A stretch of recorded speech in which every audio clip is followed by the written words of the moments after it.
Buongiorno, everybody. Dr. Vitale here. Thought I'd practice my Italian by greeting you in Italian. I'm very excited because every week I am committed to bringing you inspiration and information that is going to help you awaken, help you live a zero limits life, which is why this show is called Zero Limits Living. We air every Friday. You can see us on Roku. You can see us on Amazon Fire, Apple TV, YouTube. You can download the luxemedia app, Lux TV app, and you can also go to www.zerolimitslivingtv.com, where I'm posting all the episodes. So I have a question, and I usually like to begin with a question. Have you ever wondered if what you're going through might have an other reason than the physical? What I'm referring to, if you're not feeling well, if you have an ailment, if you have a physical condition, especially if it's reoccurring, especially if it's stubborn, especially if it seems mysterious, what might be going on that's behind the surface? What might be going on at a deeper level?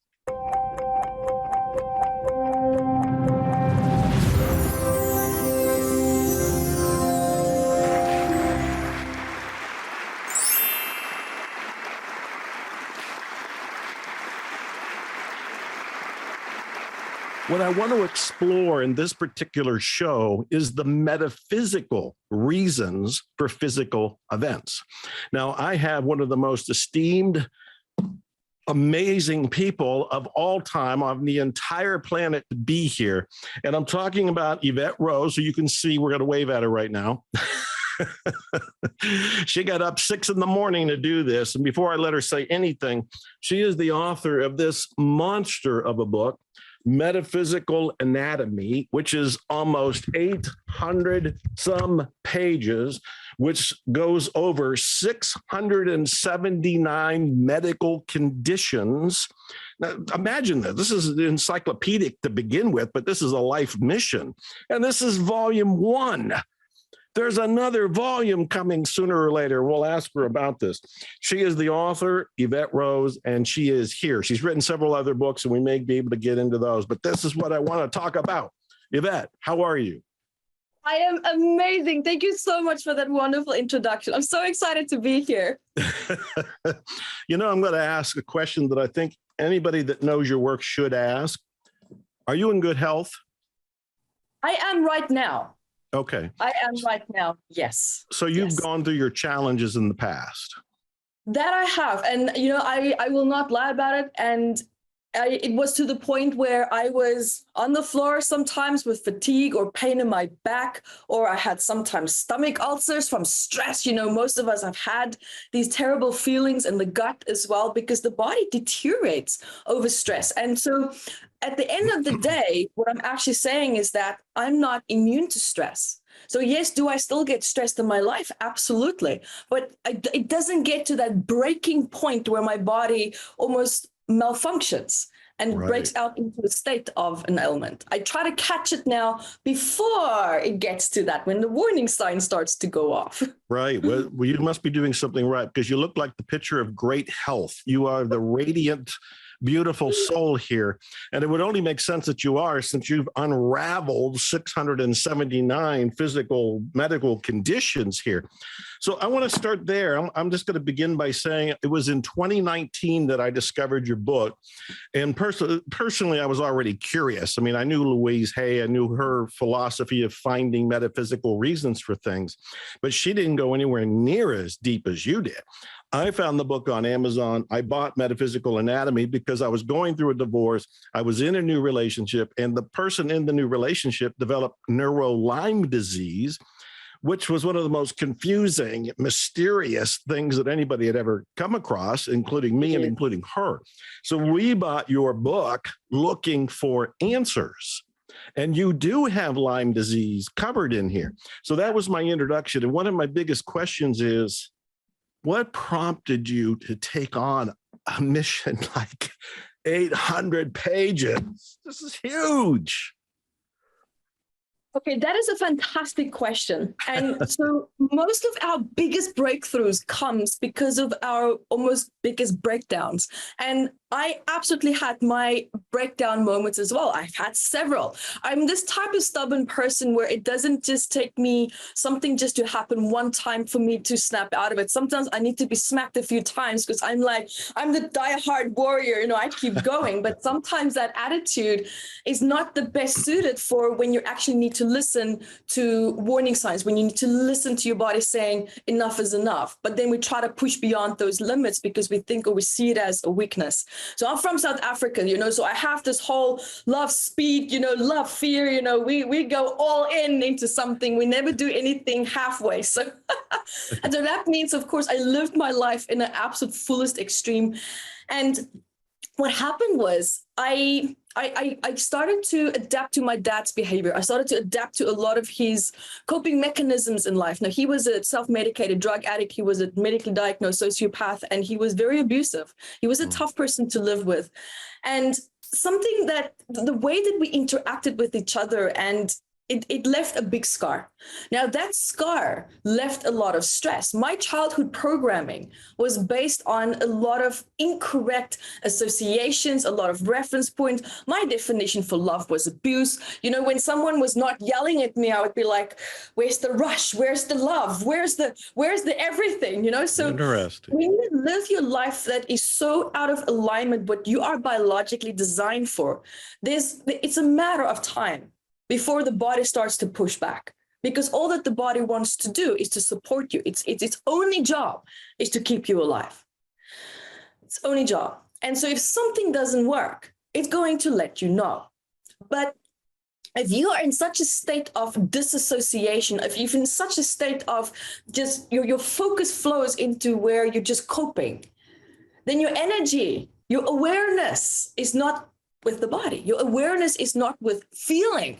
We are biologically designed to feel. Our emotions is our GPS. It's telling us where we are at in our life. It tells us what we need to do next. It tells us when we need to stop doing something, or how we need to connect with someone, or how we need to bond. But now we're biologically designed to be discomfort and pain avoidant. So there's aspects of how we are designed where this intelligent prefrontal cortex is now complicating things, because with this mindfulness living where we have now the capacity to consciously step in and say, well, I don't like feeling this, so I'm going to take this other action.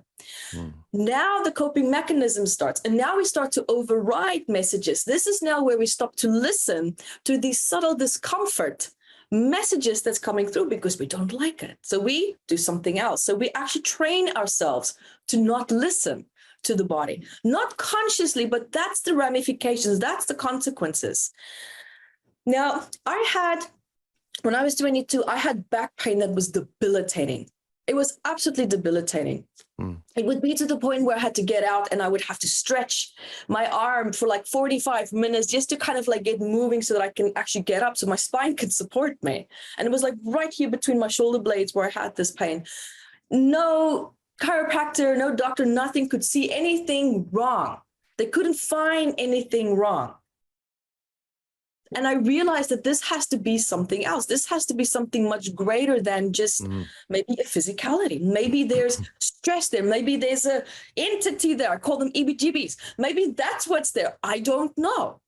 And so as I progressed with my life and I started to dive into personal development, I went from being raised as Christian into becoming an atheist because my introduction to Christianity wasn't that great. So that was at the time. And I thought, okay, well, let's see what this alternative world has to offer. And I dived in and I started to get emotional results. And so the more I dived into this, I left my job. I actually started, teaching full time, as I do. I'm an extremist. I don't do something a little bit. I go all in. And so I did that. And this was one issue that I was not able to resolve in my life. I've resolved a lot of aspects. Now, a lot of people ask me, do we heal 100%? My answer is you can only heal as best as you are ready for and where you feel you need to go in your life. And anyone, in my opinion, who says, I've healed 100%, I'm enlightened, I'm this, I'm that, I question that. Because if life really was that simple, then we would all be enlightened. We wouldn't have all these wars. We wouldn't have all this stress, all these emotional blocks that we have. It's there for a reason, but it's also our capacity, our level of emotional intelligence and awareness that allows us to overcome these blocks. But it depends where your attention is. It depends where your awareness is.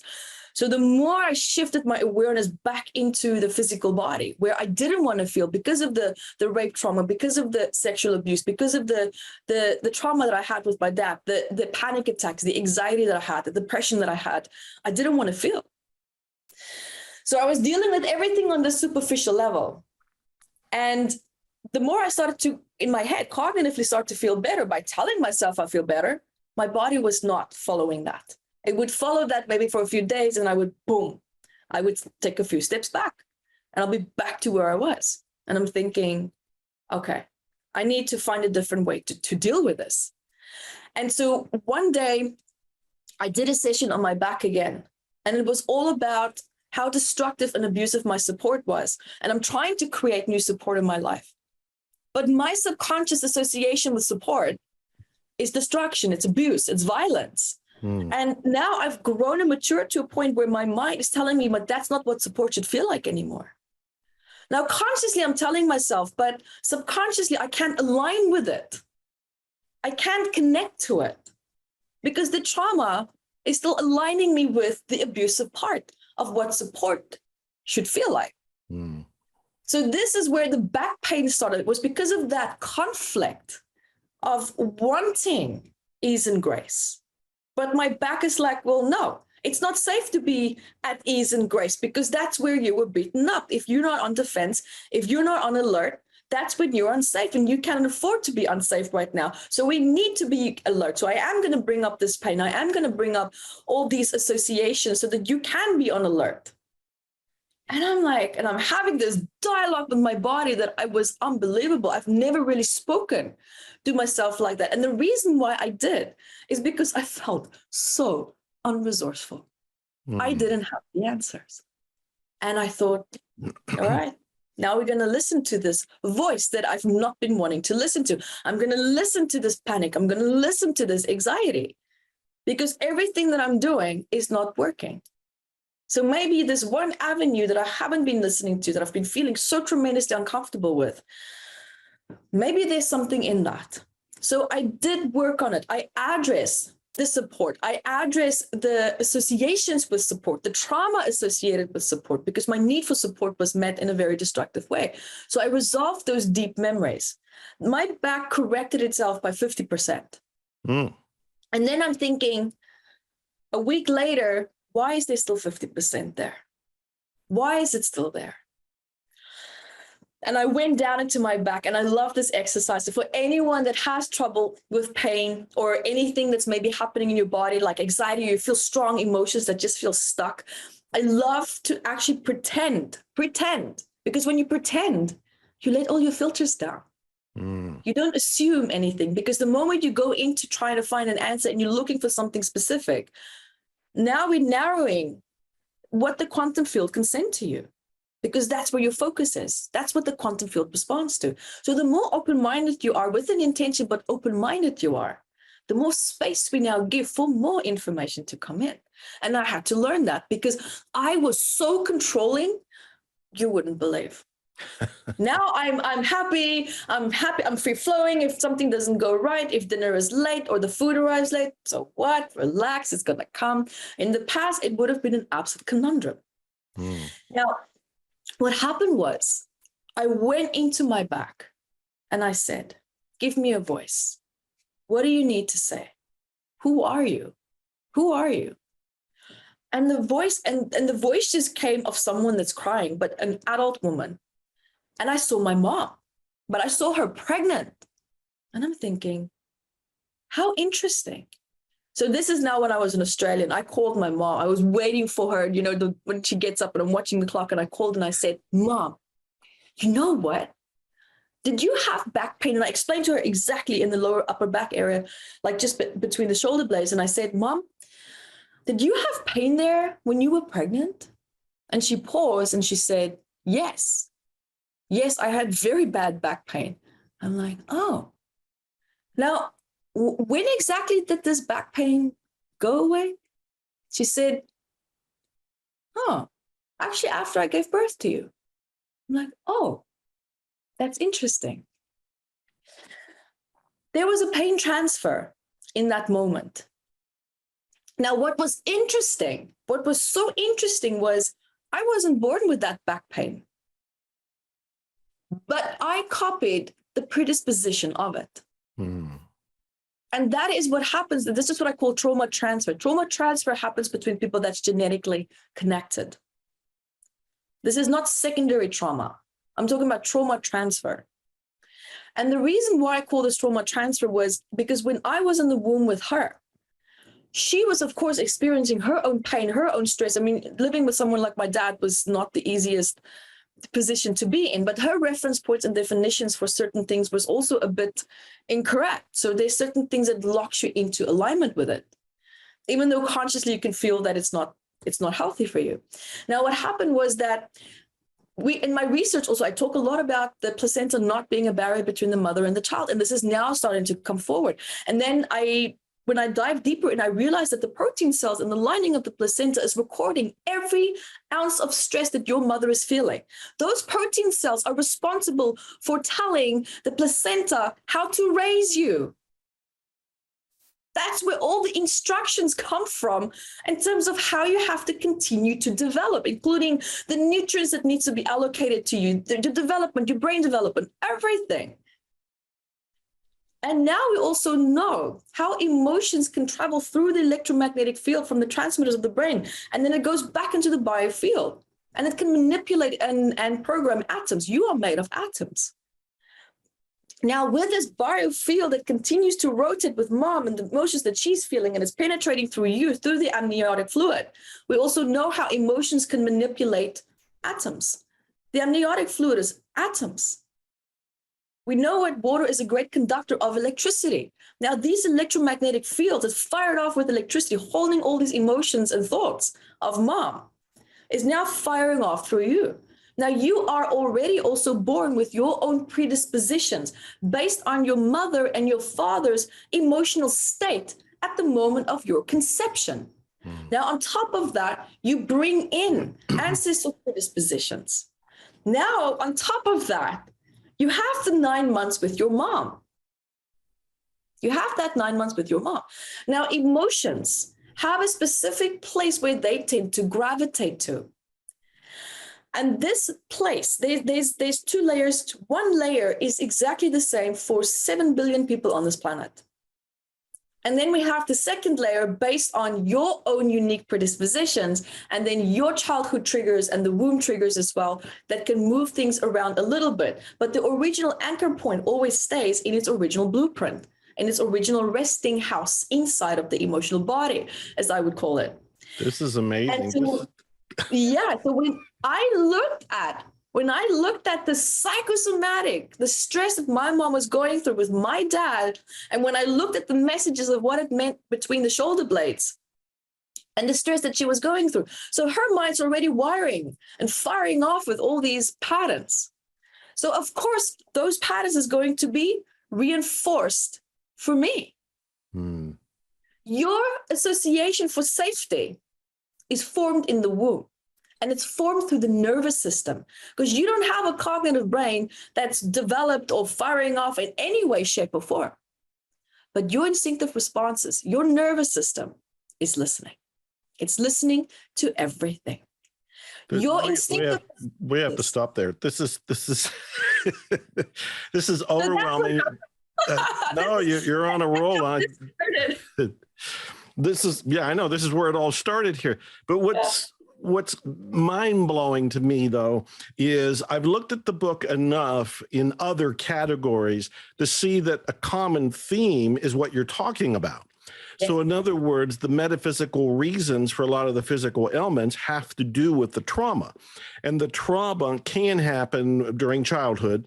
But what I'm hearing you describe, and this is something I hadn't considered, I don't think I've ever heard before, unless it was from you, was the idea that my idea of safety was created in the womb.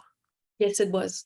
And can you give me another example So that people, in other words, we have no idea how many different people are watching and from what parts of the world that they're watching.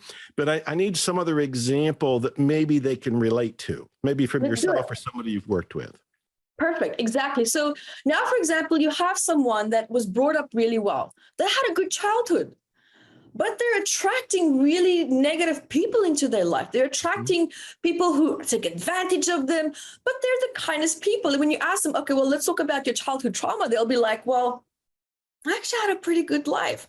Now we can have two circumstances. Maybe you're a master at dissociating and numbness, and we proceed and misinterpret that as confidence, which some people do. But then we actually do have people that did have a really good childhood. We have these people, these blessed angels that had a good life. But now when you look at their pattern, look at the cycle, and then go ask your mom, tell me a little bit about the time when you were pregnant with me. What was your life like? What was your environment like? What was your relationship dynamics like? Because here's what happens. Before you can even say we existed as humans, we had organisms, we had viruses, bacteria, we had all these little organisms. They have a consciousness, right? Why do I say that? They know when the environment changes, they adapt. How do they do that? There's awareness. There's some level of awareness of recognizing that my environment is not suitable for me to survive. And then it changes, or it moves to, it finds a new way to adjust, or it dies. The body, the biology is exactly the same. We have that awareness with or without the brain, and this is now in the womb, where we can recognize through that consciousness. I mean, if you look at the sperm and the egg, they know what they have to do. They're programmed. They have an awareness, they have a consciousness, but they don't have an intellectual brain. That sperm knows, I need to get to that egg, because if I don't, I will die. They recorded an abortion where the hook was in and about to abort that fetus. And you know what happened on that recording? The fetus moved out of the way. Oh, wow. It knew that it was in danger. How? There is an awareness. There's consciousness. We always associate consciousness with brain activity. No. Full awareness comes when consciousness meets the quantum field, because our mind's information is non-local. What brings it together to us is through the electromagnetic fields that's firing off from the head, the heart, the gut. These three senses. You're amazing. Is what connects us to this world. Because they have found people who didn't have a brain. Their brains were filled with spinal fluid, and 15% of these people live normal life like you and I. How? There is a biological predispositioned electrical programming that is now memories being held in the body and through the other magnetic fields in the body that is pulling this information, saying, okay, well, this is what's meant to be here, because that is what's been here for all these thousands of years, for all my ancestors. And now it's pulling all these pieces of information to this area, or in through the body, not just the mind, but throughout the whole body. And that's how these people, in my opinion, is how they function. This is fascinating. Absolutely fascinating. What I want to do, I want to interrupt you for a second here, because I can sit at your feet and listen to you for hours. And I recommend that everybody get the book. I recommend that they go to your website, metaphysicalanatomy.com. One of the things I did earlier was go there, and I saw you have so many videos. You have tons of videos. 3,000, yeah. How many? 3,000, almost 3,000. 3,000 videos on. Also hidden videos, yeah, like in Vimeo and stuff. So yeah, well, metaphysicalanatomy.com, you have all these different videos. And there was one in particular I watched on 4 ways to overcome social anxiety. And I watched the whole thing. It was about 20 minutes long. You had some other ones about dealing with hidden causes. And what I want to do is I'm mentioning the videos for anybody who wants more of you after this show. They can go to metaphysicalanatomy.com. They can get the book at Amazon. They can watch your videos, and they can be absorbing a lot of this. But I really think I am of the most service to my viewers when I pretend that they get to ask questions through me. And so I'm imagining that there are people that are hurting. There's somebody out there with a back pain right now, or there's somebody out there wrestling with the coronavirus or the big C, or there's somebody out there who has the reoccurring upset stomach, whatever it happens to be. What would you advise them on finding and releasing that trauma? This is a great question. So the first piece of advice that I would give is to start to learn to feel comfortable with feeling. And when I say feeling, I don't mean relive the trauma. If you look at my business and everything that I do, I am very against reliving trauma. I'm very against having to go back to, deep memories that's painful that you don't want to feel. Because this is now where neuroplasticity or neurogenesis can now actually be taken into the negative format, because we all talk about neuroplasticity, neurogenesis. Yeah, let's rewire the brain. Well, we can rewire the brain with trauma again as well. So let's just, it's very important that people understand this. And so I stay away from that.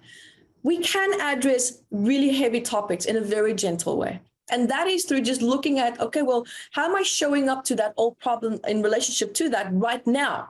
How do I feel about that right now? Now, people might say, well, that's disassociating. And I'm like, well, no, that's you now assuming that the mind and the body is stupid. Because just a singular thought that you have as like a fantasy or daydreaming can set off subconscious memories. And then your body biochemically reacts to that. And it comes forward with this rush of emotion. And then you're sitting there. Oh, 1 minute I felt great. Now I feel terrible. Now I feel all this anxiety. I feel all this, what just happened? Power of the subconscious mind. The power of a simple little flimsy thought that you had can set off such an incredibly biochemical reaction in your body. That's called an explicit memory. And this is when we have now anxiety coming up, because we cannot cognitively connect to the memory as to why we feel the way that we do. We just feel panic. And now what happens? The visceral system, the biology of the body flares up and it's like, we're not safe, we're not safe. Now your body is in absolute panic because the fear of dying is actually what's coming up. That's why you have people overreacting to such a deep extent. Now, what's important is to understand the role of the body, to understand the depth of your emotions. And then when certain strong emotions are flaring up, that is the biology of the body talking. That's now, I'm not even talking about the hippocampus. I'm not even talking about, the cognitive brain. We have two ways of feeling. We have two ways of sensing. One is cognitively through the wiring of the brain. And then we also have our visceral system that can still work. Not as well if the brain's not active, but it still has its own level of activity. The heart can think and make decisions independently to the brain. It doesn't need the brain.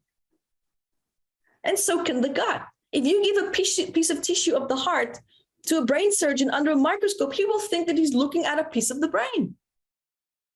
So we have all these beautiful places and spaces where emotions are held. Let those emotions be your GPS, because they are there to tell you what is working for you and what is not. So if you are feeling uncomfortable, it means that the energetic algorithm and flow in your body from the emotional energy, and then we have like called meta energy and physical energy, meaning meta energy is the emotional stress that you're feeling and how that's flowing through the body. The body has its own natural algorithms of electricity and connection to the vagus nerves and different organs. They have a beautiful sense of harmony, how they flow and function and communicate with each other. But if you feel strong emotions, it creates a disruption in that flow. It creates tension. Because if you feel physically tense because you're stressed, how do you think your body and your cells are feeling? They can't breathe. There's now a disruption. And that disruption over time, if not corrected, can start to cause pain. It can start to fire off ailments. So the best advice that I can give is to understand that if you feel negative emotions, allow them to be there. Instead of seeing it as something that the body is now throwing at you, it's not. It's trying to communicate with you. It doesn't speak English. It doesn't speak your language. It's your responsibility to learn how to understand how this body works, because its only job is to keep you alive. Imagine how this body is feeling. It's trying to do everything to support you, and we don't know how to listen to it. Now we have you and the body with these 2 points of frustration coming together, and it just creates constant conflict. So, because of course, the more we don't understand, the harder the body shouts. So be comfortable with the emotions. See it as a form of supporting you. And then secondly, pretend that this discomfort that you have, if it's not pain, then of course it's more of a journey to find where it is in the body. But emotions is your starting point. And the reason why I say emotions and not memories, because memories is most of the time inaccurate. I cannot tell you how many people I've helped who was trying to heal something that didn't even happen. I don't want a story. I don't want stories. You have 60 seconds to tell me a story and then we're done. Now we're going to talk about the emotions. Because when you feel an emotion, the hippocampus fires up, the amygdala fires up, and everything else in the body and the visceral system fires up, including the instinctive responses that locks in the stress in the body, because emotions and instinct fire together. It fires together, it wires together. So they formulate memories together as well, not just cognitively, but in the emotional body as well. And it's that emotion that can come to rest and get stuck in a specific part of the body. So when you feel a negative emotion, deep breath, and then pretend, ask yourself, where is the home for this emotion in my body right now? If I had to feel, where's the starting point of this? Now, some people might say, oof, I feel it in my heart. Great. I have a free shortcut cheat sheet on my website that people can get from A to Z, quick little points, just explaining to you what the heart would mean psychosomatically, because it will tell you that's where the conflict is right now. That's what it will tell you. But if you don't have that, then you are going to have fun, because the more fun you have, the more accurate you're going to be. I promise you. Trust me. What voice does it have? What message does it have? Do you maybe see someone else's face? Do you maybe hear someone else's voice? Maybe you're taking on someone else's stress in your life. Maybe it is your own accumulated stress. But the moment we can bring awareness to that place of the body, we give it space to expand. Please do this exercise with me right now, because everyone is going to love this. This is going to be a game changer. Let's do it. So, Dr. Joe, please raise up your right hand, and everyone else also here watching with me, raise your right hand. Okay. Now, I want you to shift your full focus and awareness to the palm of your hand, only to this area, nowhere else, just for a few seconds.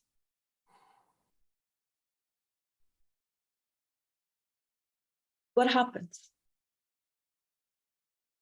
Some of you might start to feel maybe some tingling, or maybe you're like, well, something feels different too before I raised my hand, but I can't put my finger on it. So now bring up your left hand. Keep your right hand up there. Now shift your full awareness from this hand to this hand, but keep your hands up.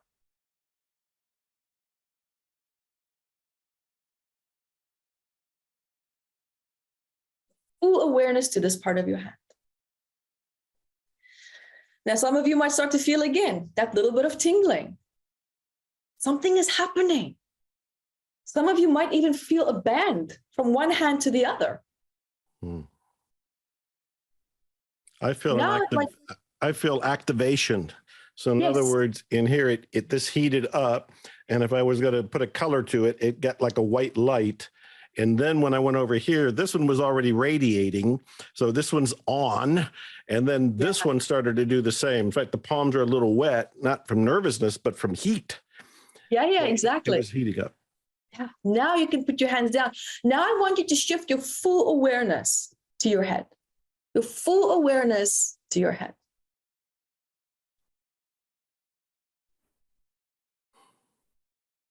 Now, some of you, as you do that, you might actually feel the head feels a little bit tight. It might feel like there's a little bit of a band around it, or it might feel that there's a bit of tension.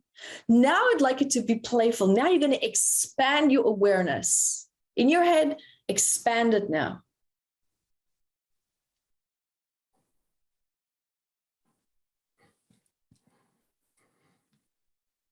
And feel how it opens up.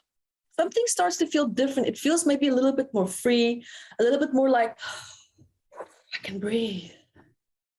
The cells can breathe. Now I want you to shift your full awareness to the bottom of your feet. Your full awareness to the bottom of your feet.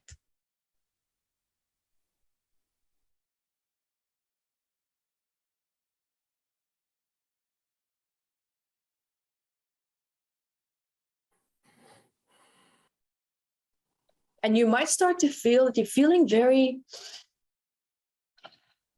balanced. You feel kind of solid. You feel stable in the body. It's a sense of grounding. If any of you are hyper alert or, very active in your head right now, you might start to feel that that's calming down.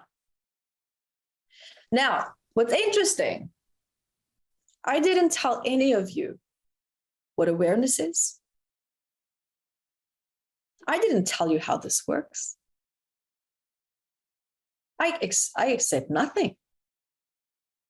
I just said, shift your awareness. And look at the experience that you just had. You are biologically designed to heal yourself. You can heal yourself. Now the question is, now you see the power of just simple awareness.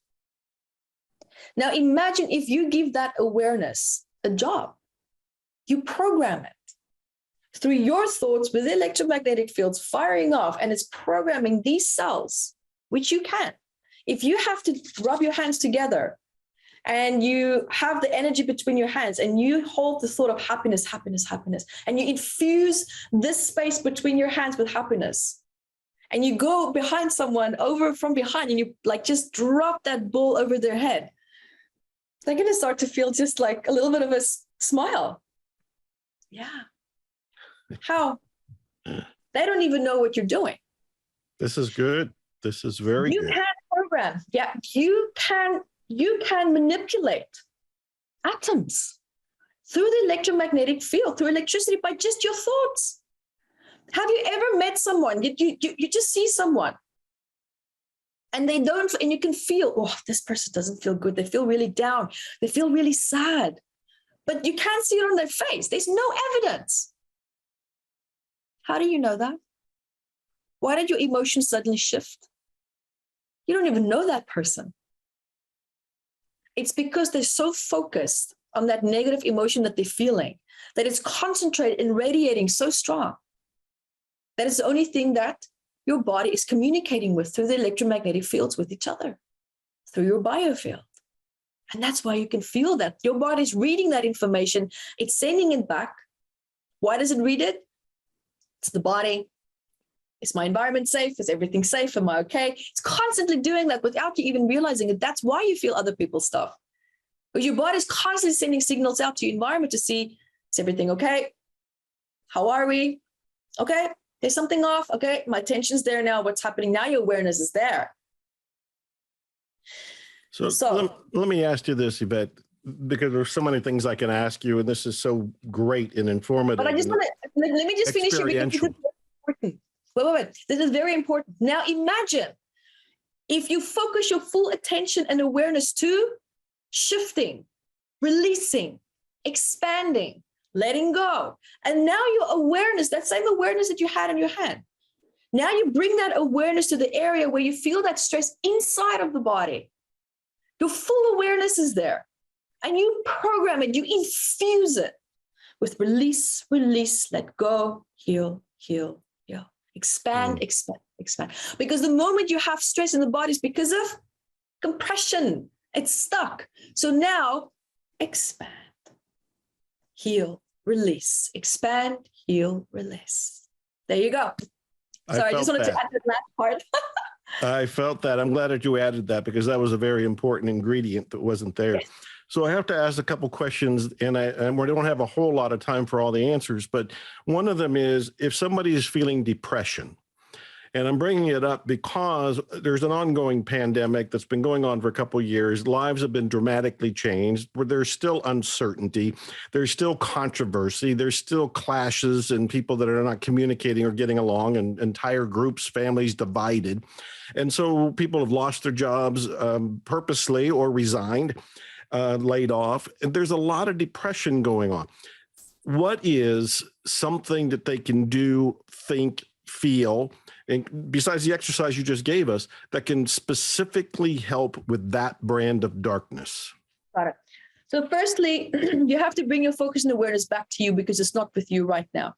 Firstly, your happiness, your safety, everything that made you happy was outside of you.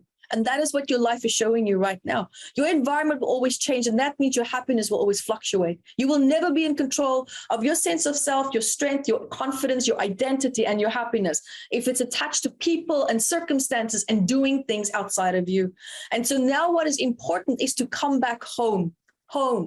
Come back to your sense of self. Come back to your sense of self-worth, your identity. What makes you happy? How can you take steps to create that for yourself and not your environment? Because the depression is there because I can't have what I want because my environment won't give it to me.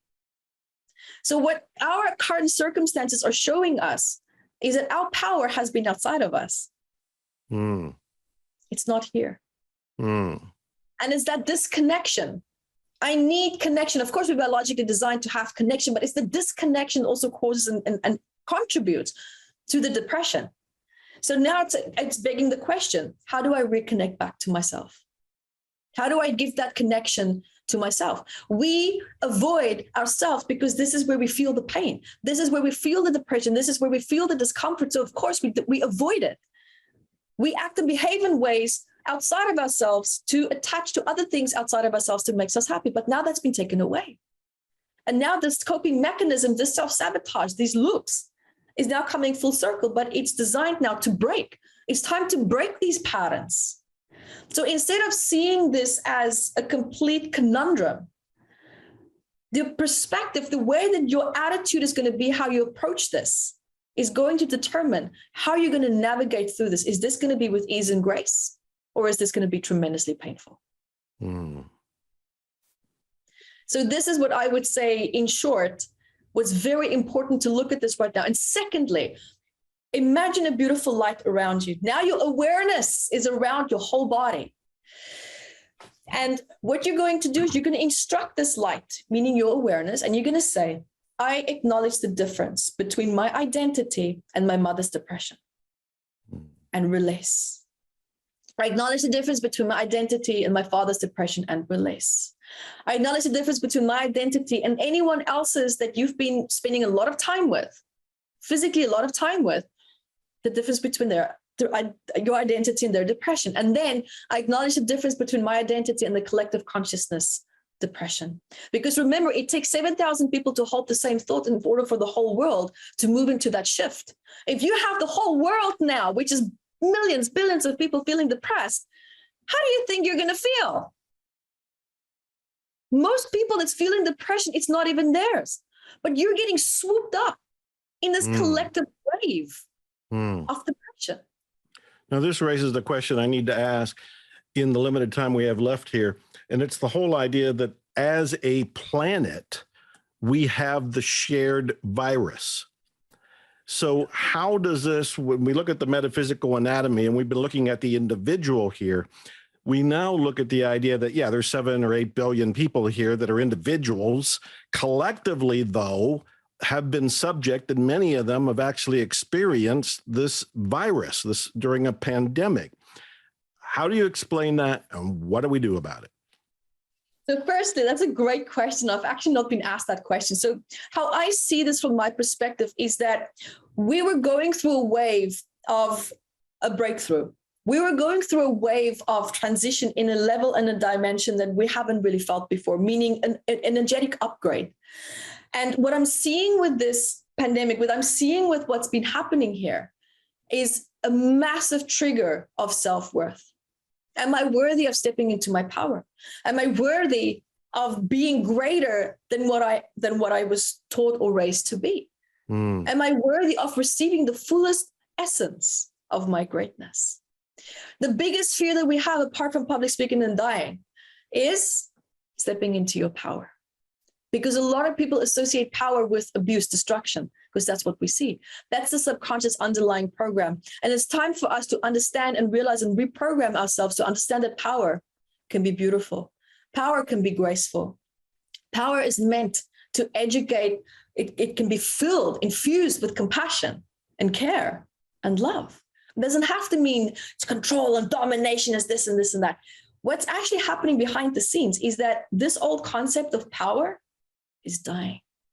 It's collapsing. It's collapsing. Because you see compassion is coming forward more. Self-compassion is coming forward more. Care and kindness and support is coming forward more. It is it's trumping the old power, the old definition of what power used to be. It is happening. We can't see it because our awareness is not there, but it is happening. So that's my short answer. I love that. I love that. What is a question that you wish that I had asked, or you wish somebody would ask you at some point? Is there a question that you've been secretly wanting to answer? Oh, do you apply your own work in your own life? And the answer is yes. I would hope that you do. I got a couple of random questions. How long did it take you to compile this 800-page book? 10 years. And right now what I'm actually doing is I am putting this book in a video format. So I make a video for each ailment with worksheets and a meditation for that ailment. So I'm building that in my Platinum membership site right now, and I'm almost done. So I'm very excited. And what about volume 2? This is said volume 1 for a decade. When does volume 2 come out? So volume 2 already is out. That is the healing technique that you can read in a book format with all my research in it. And volume 3 will be released in about 3 to 4 months. So imagine this book, probably exactly the same size, but for children. Your ancestor is talking. Are you listening? So I'm very excited about that. So even adults will love it, because if you have childhood ailments or conditions or challenges, you can go straight there and you'll see exactly what was happening in the womb with you, what was maybe happening in your ancestry, and also, of course, the dynamics between your mom and dad and how that can influence you and set you up for your life as well. How are you compiling all of this? You don't strike me as a person who lives in the library. So do you have a team? Do you have a team of researchers, or are you doing all the research and it's just taking you a long time to do it? So I have a wonderful doctor that helps me with research. And that's when I say research, I mean medical research. So what I'm good at is where I come in is when I look at that medical research and I see this heart attack was triggered by this person having this type of diet and by having this type of predisposition from the ancestry. By just having that information, I can tell you exactly what the psychological trauma was. Ah, beautiful. And very accurately as well. And that's how the information comes through. And you've written several other books. They're much smaller than these. And, and I wanted to point out that during the divorce that I was going through, which ended up being a persecution that lasted 2.5 years, your book helped me, one of the books about relationships and no boundaries and so forth, because there's a particular insight that was in one of the books, and I'm sharing it for somebody who might need this insight at this point. I was beating myself up for decisions I had made. And when I realized that I was beating myself up because of insights I had now that I didn't have then, there was freedom.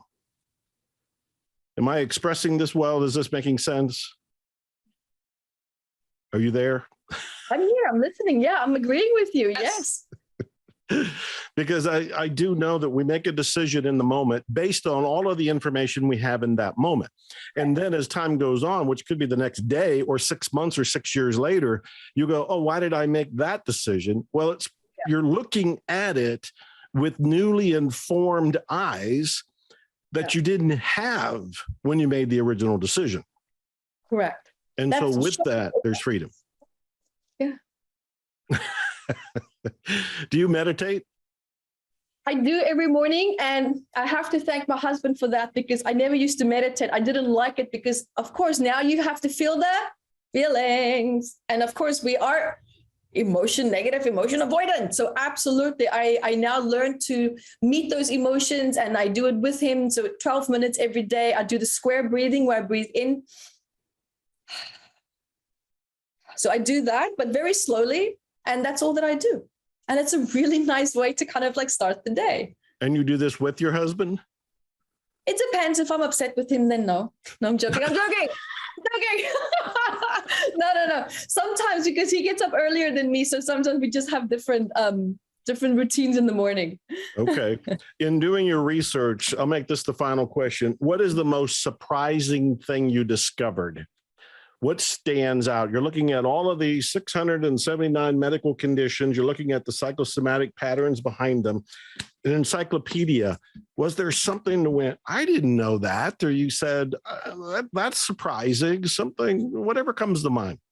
Something was beautiful. The most amazing thing for me was the fact that about addictions. And this is when a child is born from a mother who was either a drug addict or an alcoholic or smoked a lot or took a lot of substances that was very addictive. Mm-hmm. That child is going to be born, of course, with the predisposition for that addictive type of behavior, but also having an addictive personality, having a personality where you go from a 0 to 1,000 bomb like that, and then you drop. So it sets up a child for a very destructive lifestyle. And what I found research was, and I started to train my moms in this pattern as well, especially if they had addictive behavior while they were pregnant. Did you know that if that child is born by just holding that child a lot, hugging it, kissing it, connecting with it, eye contact, communication, it can actually help the hippocampus to heal. It can help them to overcome the withdrawal symptoms of that craving of the addiction. And that child can actually lead a very beautiful, healthy, normal life. And that tells me the power of the hippocampus. A lot of us who have issues with bonding, connection, that's an understimulated hippocampus. That's our emotional brain. Now, what we can do is heal the trauma associated with touch, heal the trauma associated with eye contact, heal the trauma associated with communication, and re-stimulate that hippocampus. Connect with people. You don't have to touch people, but that emotional embrace of just being in someone's presence and being fully connected to them and feeling that connection and having your awareness fully there in that conversation. Wow. You can actually heal the hippocampus in that way again. So it's very beautiful. That's one of my favorite parts. I told you one of my questions was the last question. I still have another last question. Okay. And this last question is, I want to confirm, you said earlier that if 7,000 people hold a thought, it will be manifested. Did I hear that correctly? Was it a different number? Research has been done about that. That's when people meditate. It actually calms down the collective wave. Even the FBI, the police is aware of that. Did you know 1 person out of 100 in any country?